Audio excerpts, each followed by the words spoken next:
ஆசைப்பட்ட எல்லாத்தையும் காசு இருந்தா வாங்கலாம்.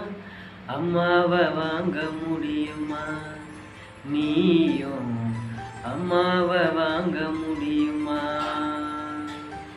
ஆசைப்பட்ட எல்லாத்தையும் காசு இருந்தா வாங்கலாம். அம்மாவை வாங்க முடியுமா? நீயும் அம்மாவை வாங்க முடியுமா?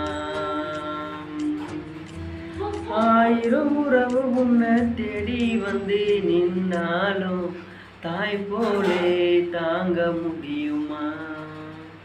ஆயிரம் உறவு உன்னை தேடி வந்து நின்றாலும் தாய் போலே தாங்க முடியுமா? உன்னையும் என்னையும் படைத்ததுங்க யாரடா? தெய்வம் ஒவ்வொரு வீட்டிலும் இருக்கு.